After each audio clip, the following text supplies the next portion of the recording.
আসসালামু আলাইকুম। আশা করি সকলে ভালো আছেন, আর আমিও আপনাদের দোয়ায় অনেক ভালো আছি। কয়েকদিন থেকে আমাকে অনেক সময় নক দিচ্ছেন কি যে কাতার যাবো একটা ভিসা দেন, একটা ভিসা দেন। কিন্তু ঘটনা হচ্ছে কি যে ভাই, কাতার আসা বড় কথা না। এখানে আপনি চলে আসতে পারবেন, আপনাকে হাইস্ট 1 মাস সময় লাগবে, আপনি কাতার চলে আসতে পারবেন। কিন্তু আপনি আসার আগে 100 বার ভাবেন কি যে আমি ওখানে যাব।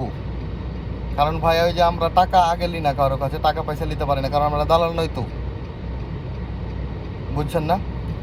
আমার 2টা ছেলে পাসপোর্ট দিয়েছিল আমাকে, 2টা ছেলে, আমার এলাকার বড় ভাই, একেবারে আমার এলাকার বাড়ির পাশে বাড়ি।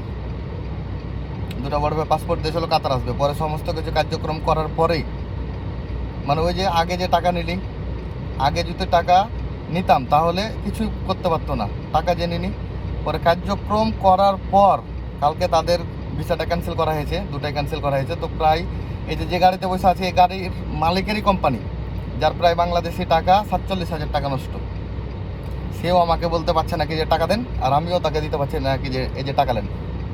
কিন্তু তার কিন্তু টাকাটা গেছে, তার একেবারে রক্ত পানি করে টাকাটা গেল। তো অবশ্যই যারা বিদেশ আসবেন বলছেন, আমাকে অনেকজনে নক দিচ্ছেন, তারা 100 বার ভাবেন কি যে আমি কাতার যাবো, শ্যামলের ওখানে যাবো, ড্রাইভিং লাইসেন্স নেবো, কাজ করব।